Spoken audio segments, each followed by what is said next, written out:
Welwyn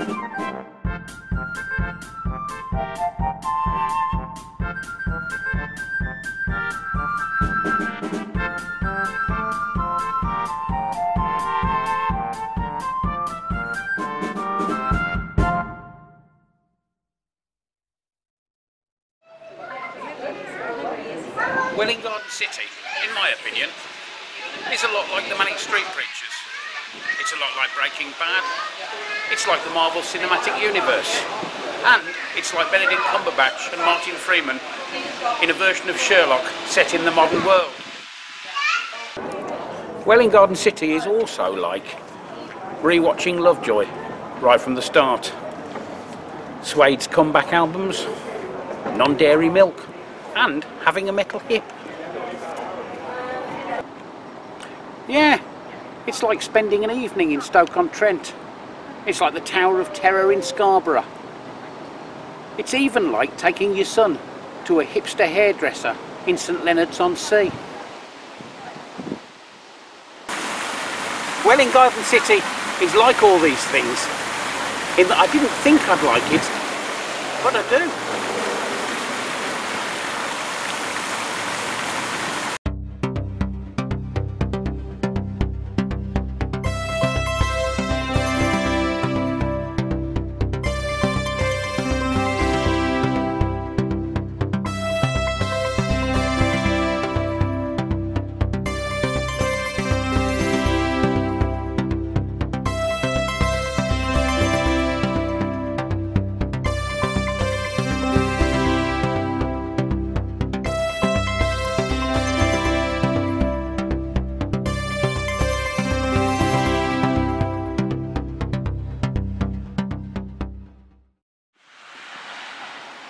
I suppose the reason I thought I might not like it was because the idea of a planned development spoke to me of uniformity.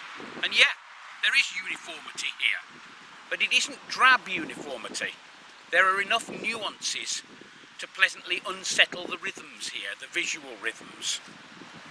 It seems to me abundantly obvious that the 1930s would be the last conceivable point of conception, if you'll excuse the doubling up of lexical items, whereby somewhere like this could spring into being, somewhere that was palatable to a man like me and perhaps someone like you. There are too many unused spaces for it to happen today, too many spaces that are not quantifiable financially, that aren't making any money, and it's a real shame because they afford, along with the rest of the development, a different sense, a different relationship between the town and its outlying districts, its residential areas, its shopping streets. They even afford a different relationship between it and the sky. Just as Lincolnshire and Norfolk have those great swathes of skyscape, here there's a little more of the sky visible than usual. The lack of high-rise development gives it a more friendly, a more domestic scale. Those big, creamy, dreamy skies speak of the 20s, 30s, 40s, the early part of the 20th century. Surrealism, modernism, the dream within the day.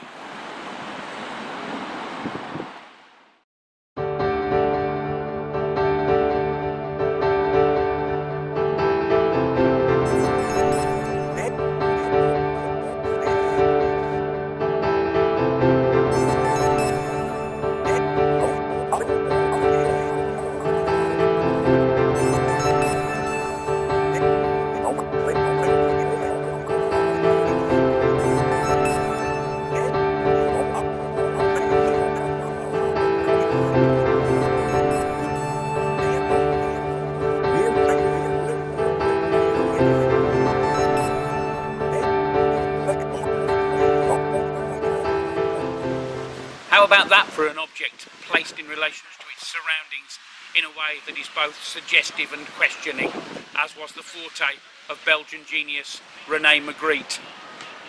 It's like opening your bathroom door in the middle of the night onto the nave of Wells Cathedral. I don't know whether it's the indelible 30s-ness of Welwyn Garden City, but my subconscious constantly throws up Magritte, Ernst, de Chirico suggestions as counterpoints to the Friday afternoon shopping experience.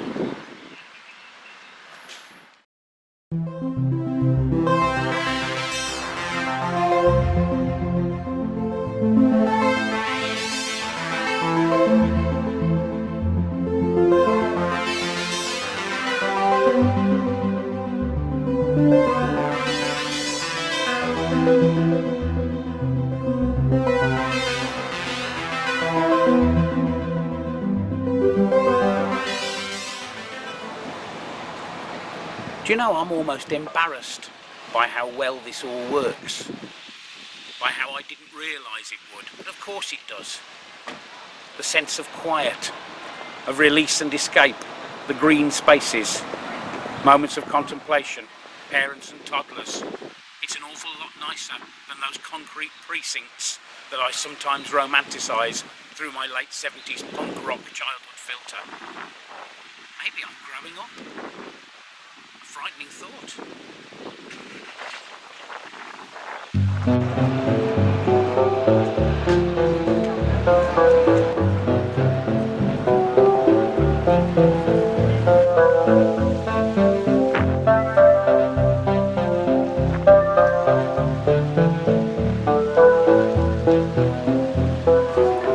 So, Ebenezer Howard did it at Letchworth and here.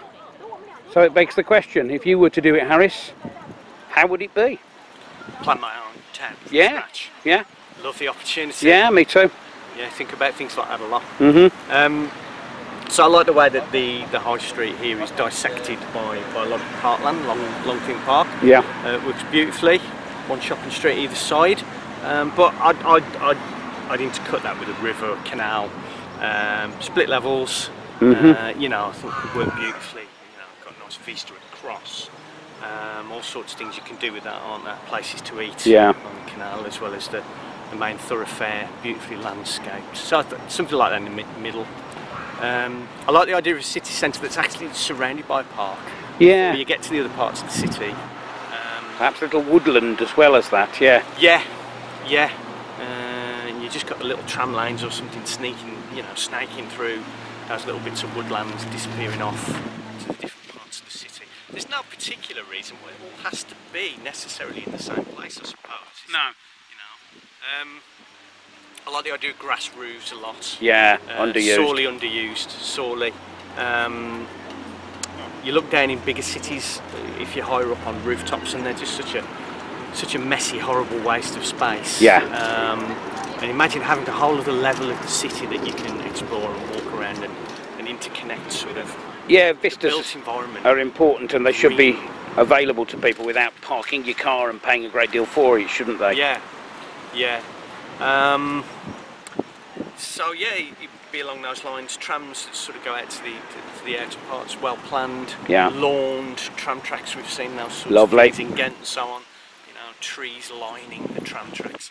Although ideally, even better than that, I think all the transport should be underground. Yeah. Yeah, and once I planned my town, and if it had been built to my specification without compromise, the next phase would be to write and produce a detective drama. In a small town where nothing happens, in which there is murder after murder after murder. John Nettles. Yeah. You've got to have that for your perfect English town, haven't you? Yeah, Midsummer Murders, Bergerac. Yeah. Anyone in mind for the I don't central part? Really know anybody with leading man quality, I'm afraid. Do you? Someone who's good in front of the camera? Yeah. No. No.